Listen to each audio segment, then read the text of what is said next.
If you have topics you would like to have us discuss on the Aging Well podcast, please click on the links in the episode description to send us a text or record your message or comments. We'd love to hear from you and how we can help you age well. If you benefit from the Aging Well podcast and would like to support the content financially, please click on the Support the Show link or support our affiliates and advertisers.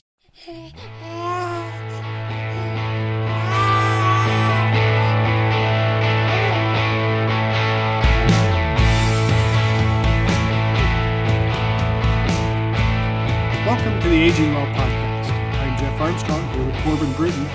In this and the episodes that follow, we will share candid discussions on aging and hear from the experts. We are here to inform and encourage as we experience, aging. How important is it to exercise today, and how is that going to help with our longevity as we age? I think it's one of the most important things we can do. Just working on the chapter on immunology and exercise for my pathophysiology and exercise textbook I'm working on, and I was reading through some journal articles and just different thoughts, and really realizing that we don't know how much exercise can kind of reverse some of the things that we have done to ourselves, and the effects of aging and all that. But we know pretty well that on the front side, if we're exercising regularly, we can have very positive effects on our immune system. We can combat, which is really what I consider the number one health crisis in the U.S., is obesity, because of all the things that it leads to.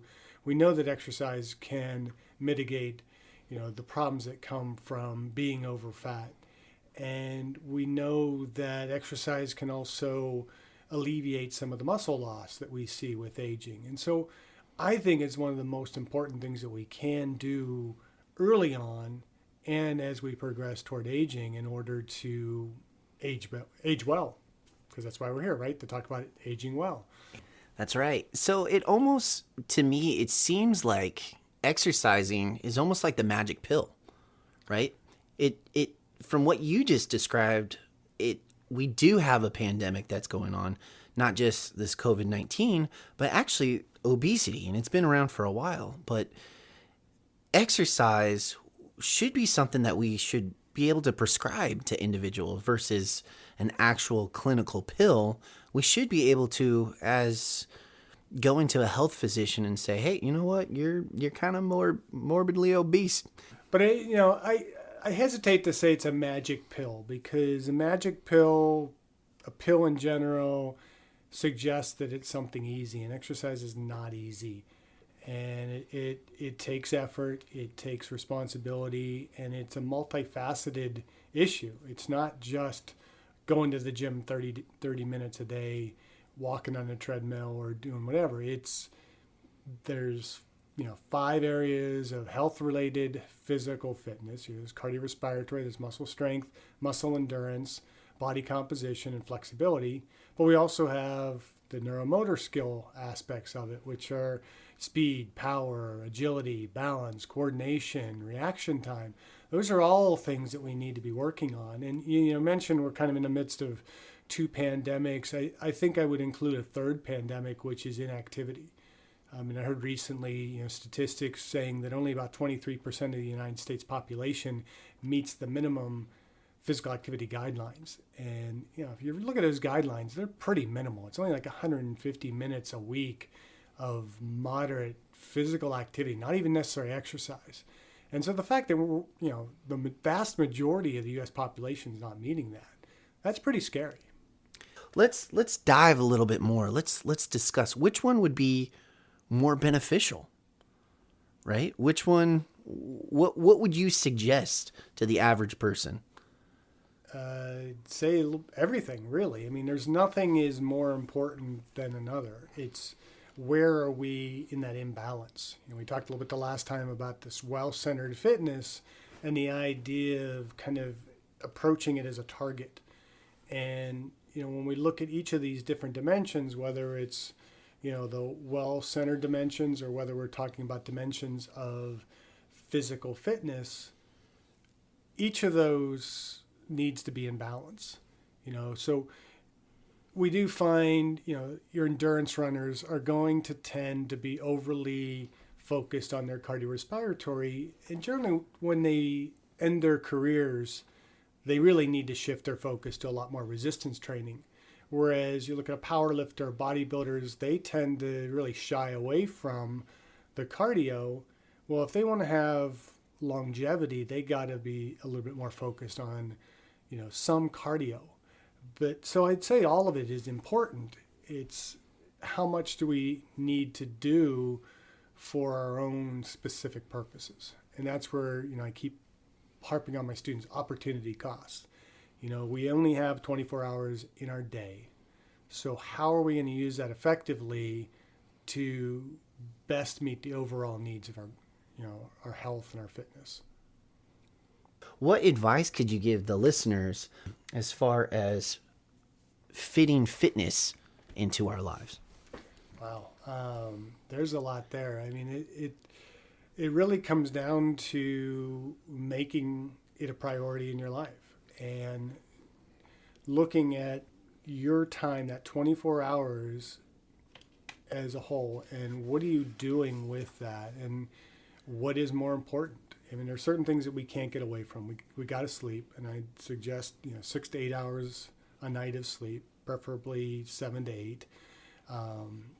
Not really more than that. As you brought up Arnold Schwarzenegger. He famously said, "If you're sleeping more than 6 hours, you'll sleep faster," right? And so we need to get sleep. We need to work. We need time to eat, and we shouldn't just be rushing through our meals. We need some downtime. We need social time. But when you really start chipping away at your day, where are you wasting time? I mean, how many hours do we spend watching TV, social media, just doing stupid stuff that really isn't productive at all? And, so start with 30 minutes a day of exercise. And maybe it's not a 30-minute block. You can call it exercise snacking, where we can do 10, 15 minutes of exercise at a time. Particularly cardio and that type of physical activity is very beneficial. It's cumulative. If we do a little bit at a time, find those opportunities to get a little bit more movement, do a little bit later, it all adds up. And the more physically active we are, then the more that's going to affect our health. When it comes to resistance training, I mean, it's a little bit harder to do that in those smaller chunks. But, if it's something like you don't have access to a gym, you have limited time, take a 5-minute break to do some, air squats, or to do some push-ups, or, do some, chair dips or something like that, some kind of exercise that's affecting your muscles.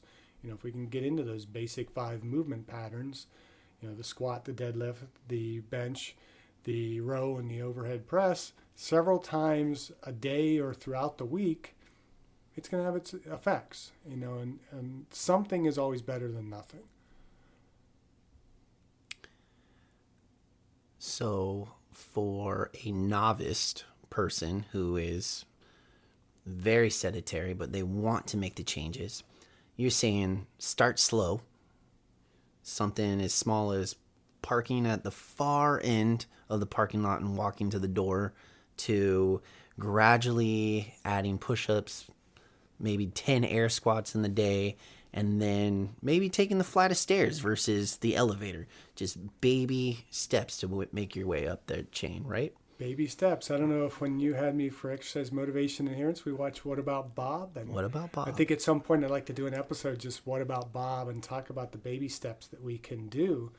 The whole premise of that is, baby steps around the office, baby steps to the elevator, baby steps down the elevator, and if, we do that, it really begins to add up pretty quickly. You mentioned parking a little bit further away from the building. When you come to work, you go to school, or wherever you're going, there's what's referred to as the 100 kilocalorie rule. Now, this is for the average person. I believe it's about a 70 kilogram person. will burn on average 100 kilocalories. There's big C calories, what most people tend to, when they say calories, they mean the big C. But 100 kilocalories for every mile, whether you walk it, jog it, or run it. And so if I park a quarter mile further away from my destination and walk that quarter mile, when I return to my car, I got to walk another extra quarter mile. So that's a half a mile. That's 50 kilocalories right there. And I'm not going to try and do the math in my head, but if you take that, 50 kilocalories and multiply that by 365 days, that begins to add up. It's going to be roughly about a half a pound of body fat in a year, just walking that extra half a mile a day. And that's fairly easy to accomplish. Things like that are fairly easy to accomplish. And a lot of people, they want to start being healthy. They want to be fit. We got New Year's resolutions that are about to happen right around the corner.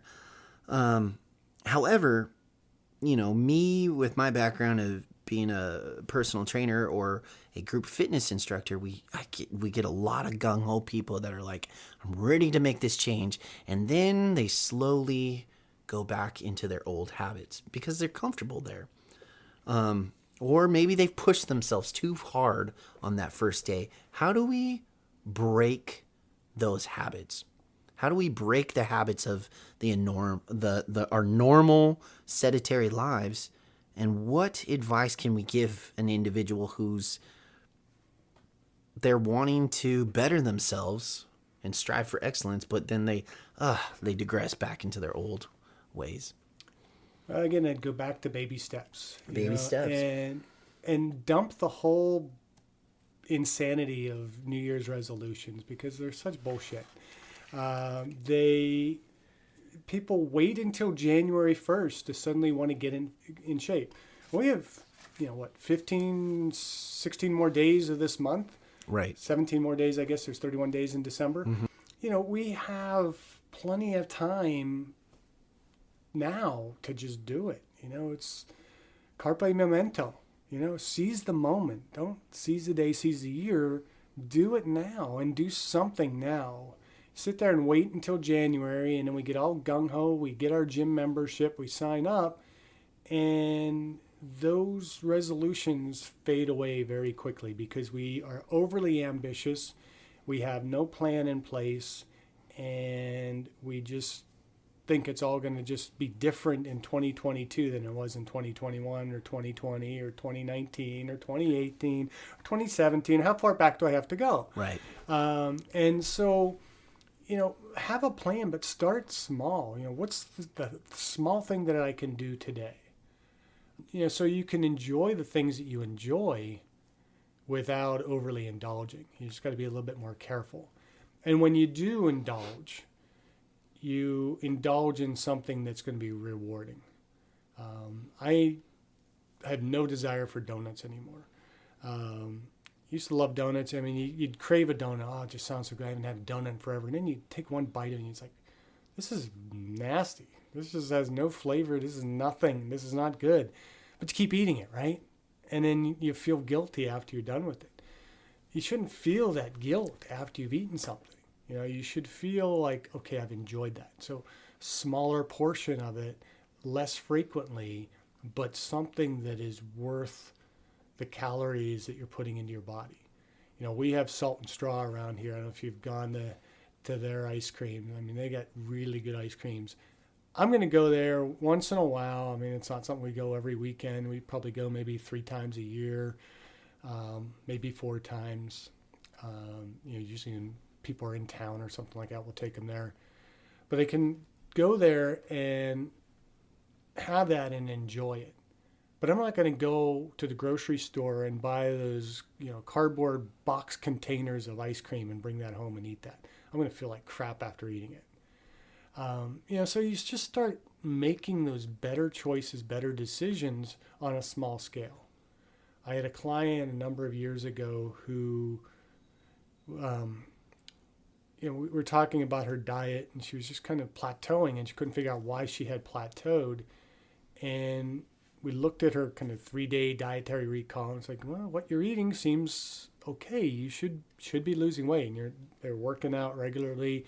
When she came in and worked out, she worked her butt off, and it just wasn't making sense why she wasn't losing the weight.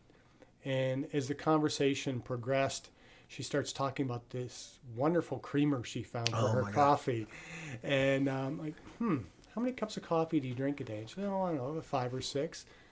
And do you put creamer in all those? Well, yeah. It's like, well, there's your problem. Can we just cut that back a little bit? Same scenario with one of my clients when I was personal training. So as far as people being active and moving and starting on their nutrition or getting into the habit, getting into the swing of things, these all come down to fitness goals, right? So depending on what their goal is, when I was personal training, and I think you actually taught us this in classes, I would try and use the SMART goal function, specific, time frame, achievable, is it easy to maintain? You can't smell smart, can you? Wait, SMA. It's specific, it's measurable, achievable, reasonable, and has a time constraint. There we go. And actually, my friend Coit Cooper, I want to have on a future show here at some point, but in his book, Making Your Mark, he refers to I SMART, putting an I in front of everything. Okay. And I really like that approach because it's like, I will do this, So it's not easy like, my goal is to lose weight. I will lose weight. And to fit within the SMART, it's I will lose 10 pounds by February 28th or something like that. So the specific, specificity is one of the primary principles of adaptation. So the body makes specific adaptations to the imposed demands. So if I'm lifting heavy weights, my muscles get stronger. I'm not going to improve my cardiovascular exercise or my cardiovascular fitness that effectively, but I will improve my strength. If I'm doing lighter weights for higher repetitions, I'm going to be approaching more than muscle endurance. And so we have to be very specific in stating our goals.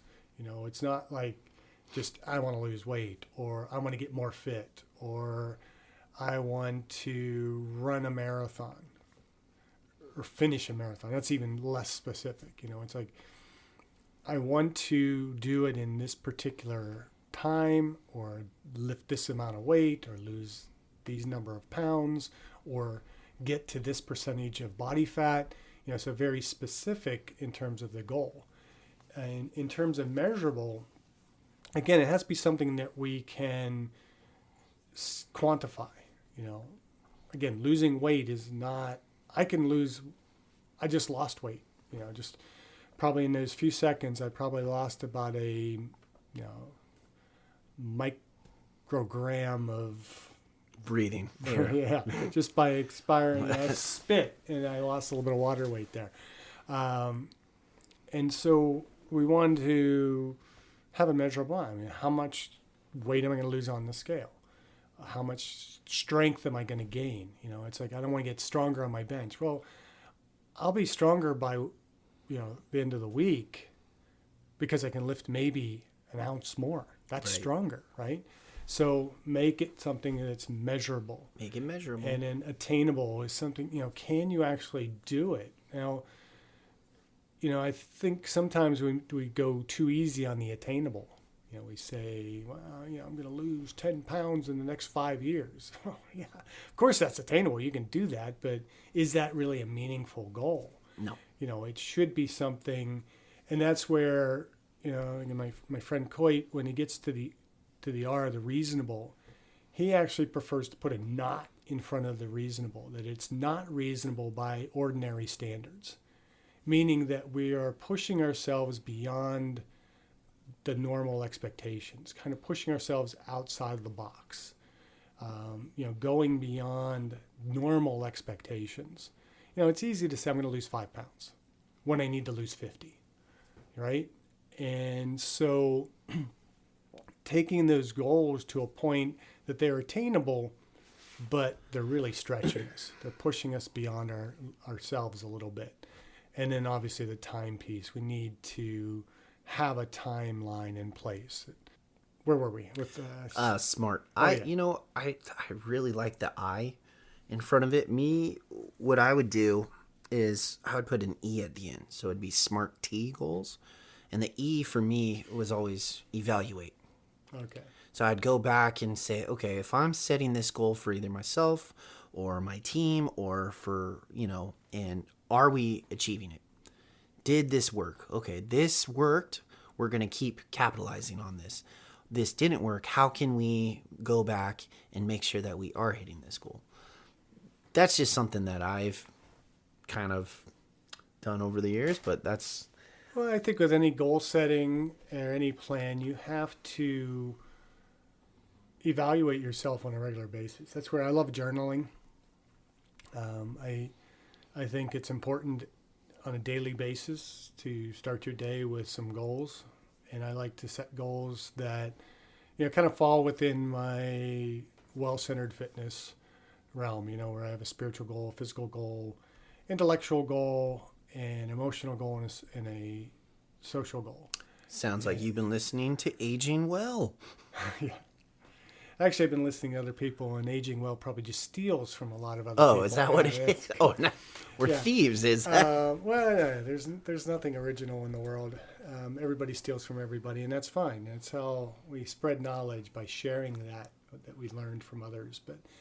But by journaling on a daily basis, you can kind of evaluate what's going on, and where am I being affected, where am I not being affected, what do I need to work on, and those types of things. And the more we assess what are we doing and how is it working or not working, the more likely we are ultimately to attain our goals.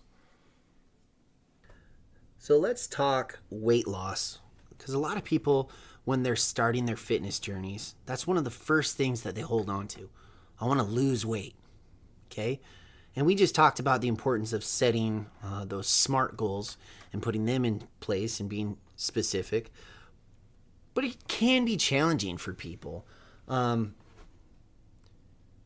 Let's dive into that. Let's talk about weight loss. What does it mean to have weight loss? Well, frankly, I don't like the phrase weight loss. Other than, as a former wrestler, having to lose weight to wrestle. Weight loss, weight's just a number on the scale, and it is really meaningless. There were a number of years ago when I was in my master's program, we had to do a stats class, and in our little cohort of 12 students, we had to collect data on each other, as age, weight, height, and all that kind of stuff. And I found it interesting that the majority of the females in the class weighed 135 pounds. It's like, I'm looking around and it's like, there's no way you all weigh 135 pounds. There's just must be something magic about that number that in that particular group's mind frame, 135 pounds was an ideal weight. Anything above that was too much, and anything less than that was too little. And it's like it's just a number. I mean, goodness, who cares what you weigh?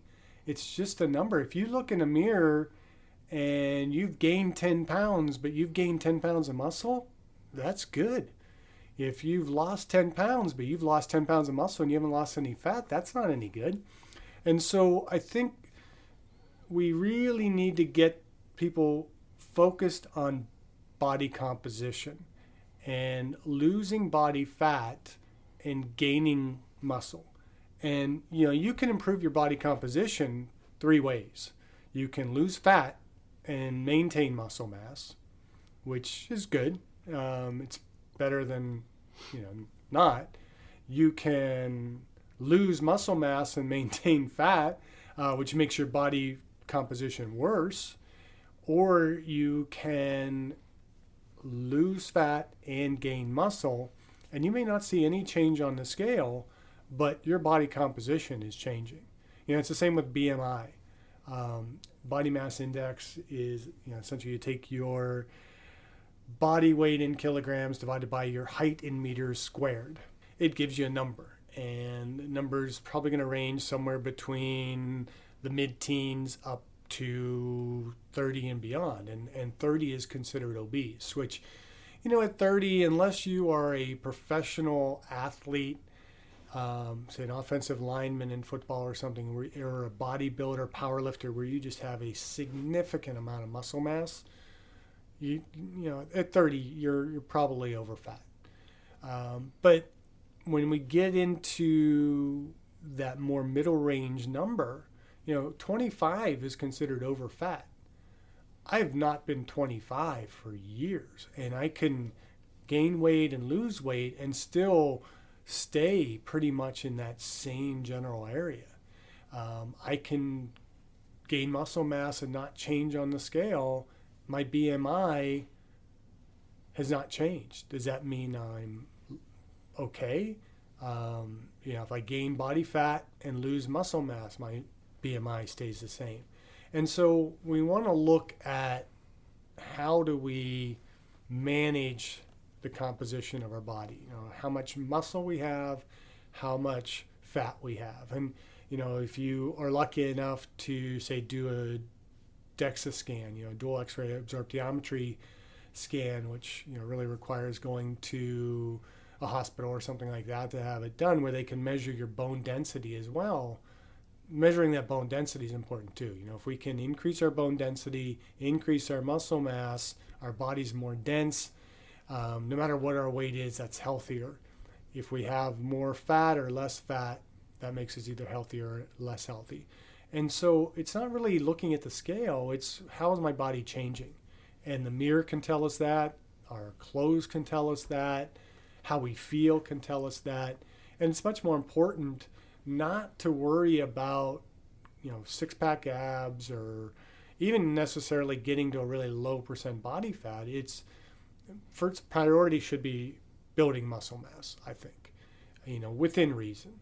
And secondly, losing the body fat to get a bit healthier. And we do that by changing our diet and changing our activity levels.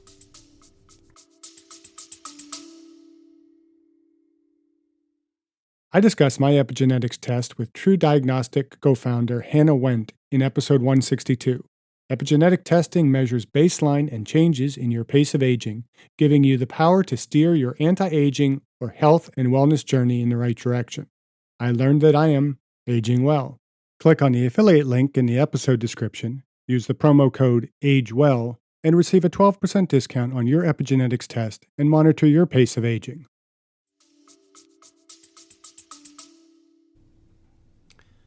So it's funny you bring up BMI, especially because here in America, a lot of people that are applying for their insurance, one thing they ask you is, how tall are you? How much you weigh? Oh, your BMI.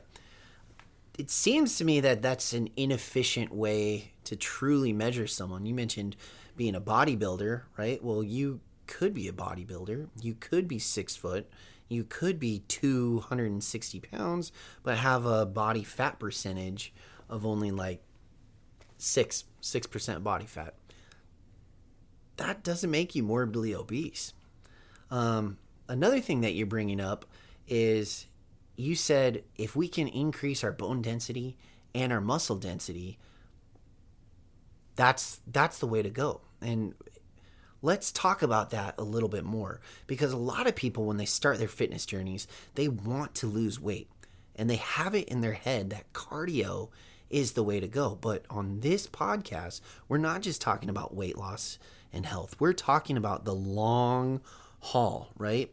If you look at a lot of the senior citizens or the geriatric community, a lot of osteoporosis happens because they have those fragile bones. So in your honest, professional PhD opinion, is resistance training far superior versus cardio? I don't think you could use a superior, inferior comparison because, again, they're two distinct components of fitness. But priority wise and the benefit wise for longevity, I think we certainly need a level of cardiorespiratory health.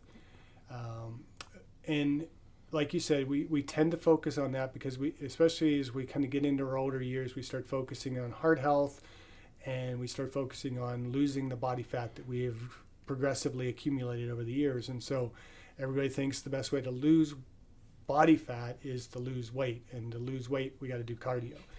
And when you do cardio, yes, you may lose pounds and you may lose fat, but you also have to consider that it is much more efficient for the body that is doing aerobic activity to carry less muscle mass, because it takes energy to carry the pounds of that muscle. And naturally the body, and this is why you see, most successful distance runners are long, slender individuals, because it's easier to cool the body, there's less energy that goes into moving, and they have much more efficient musculature to do that aerobic activity. And so most cardio is going to work against building and maintaining muscle mass.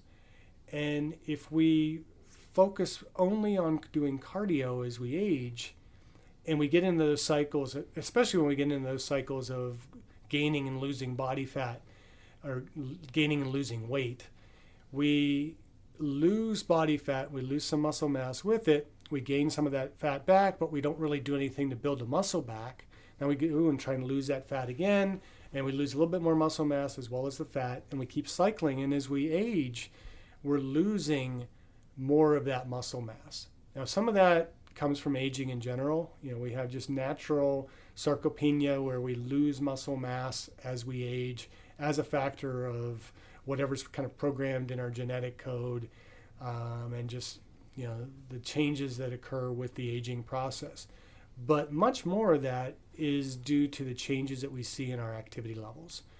And when we lose muscle mass, you can't do as much, right? Because you can't move as much weight. You can't, move your body in the same ways. And so when we're focusing on cardio, we tend to lose our capacity to do work as we age. And so as we're losing that muscle mass and maybe maintaining our cardio, but still our cardio tends to go down, we see a much more rapid decline in our physical abilities. Whereas if we can work to maintain as much muscle mass as possible, we can maintain activity to a greater level, which makes it easier to maintain that cardiovascular. Because if I can, walk up a mountain, hiking, because I have more muscle mass, I'm going to be able to do more work, which means I'm going to burn more calories, which is going to help me to keep my weight lower. But it's also going to allow me to use my heart muscle and my respiratory system much more effectively as I age. And I've pointed this out to my students a number of times in the last few years. It was the last time I went to the American College of Sports Medicine conference, and they were honoring a bunch of the senior fellows. Some of these people that have been around, they were, the exercise physiologists that 30, 40, 50 years ago were pushing more cardiovascular. And that was a general focus of exercise physiology back then.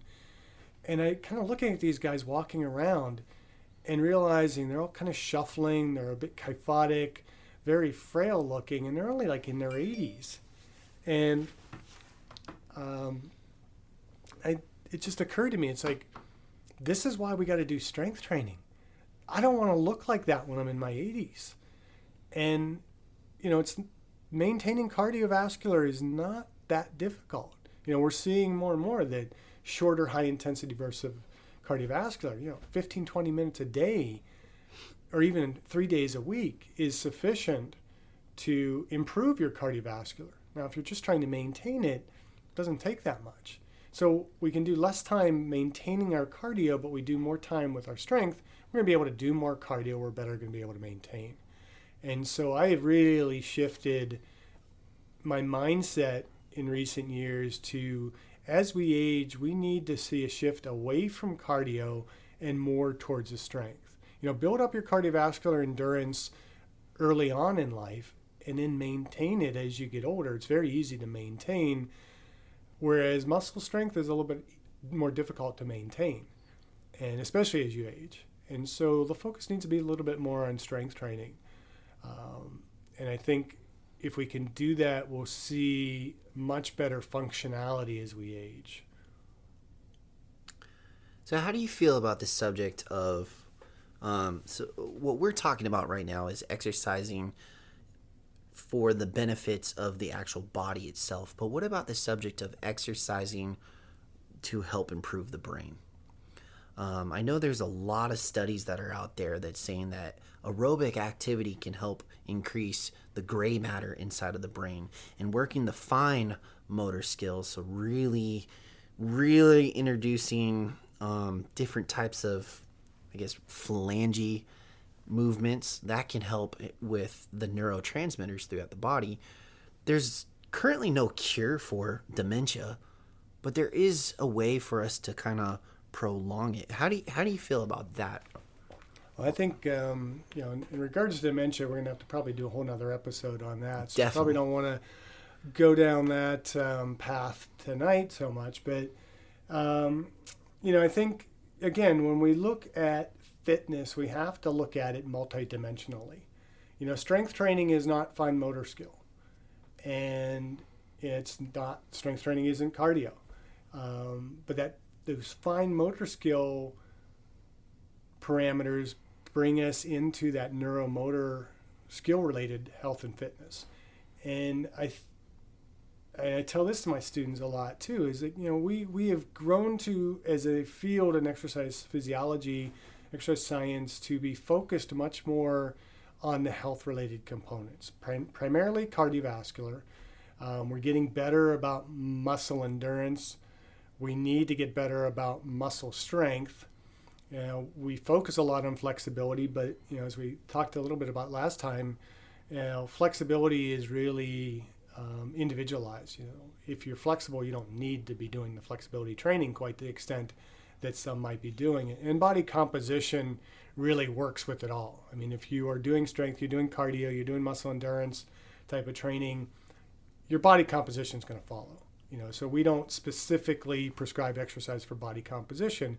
We fine tune the exercise prescription to improve the body composition. But we've focused so much on that, and we tended to think, and it used to be referred to as motor skill related, and I much more prefer saying neuromotor skill related now, because the emphasis gets diminished a little bit as we look at the older population, and it shouldn't be the case. As we shift from, that's for athletes. Athletes work on speed and power and, balance and all those other skills. Well, you still need speed. You still need power to be able to move. It's maybe a little bit differently. I mean, you're not, exploding off of the line in football when you're 80 years old, but, you need to be able to walk. You need to be able to lift your leg up over the curb and to be able to, step up steps and doing those types of things. And those fine motor skills are coming from the brain. Any muscle contraction begins and ends in the brain, right? So if we are working those fine motor skills and having to process information in the brain is exercising. It's working itself, right? And it's going to, as best we can, and we don't know, when it comes to dementia and some of those things, how much of it can be prevented and how much, we can offset by doing exercise and things like that. But we know we're better off doing fine motor skills and, more fine cognitive types of exercises in order to exercise the brain than not doing that. And so I think that needs to be a component of the exercise as well. And I think we can get to that kind of at a later point when we talk more about dementia and things. But I think, the prescription's got to be across the board. We need fine motor skills. We need gross motor movements. Let's summarize what we discussed. For an individual who's starting their new fitness goals in life, we the best advice, what I'm getting out of this is baby steps, or start small and then achieve something great. You can challenge yourself by having a SMART goal into place. And then, most importantly, I would say make a commitment and be consistent with it. Turn it into a habit to where it's just a part of our daily life. Is that? Yeah, I would agree basically with that. I think we're told you got to have a lot of variety. You have to kind of mix it up. You have to have muscle confusion and all that, and that's all BS. Really, focus again on that commitment and consistency. It doesn't matter how many different things you're doing. You got to do what you do well. And as long as you're doing some things well, you're getting progress from those, then you're good. And we'll talk probably more later in terms of some specifics with resistance training and things like that. But, I think that's one thing to consider. Just kind of that whole keep it simple, stupid principle, the KISS principle. I've talked elsewhere about don't train like a celebrity.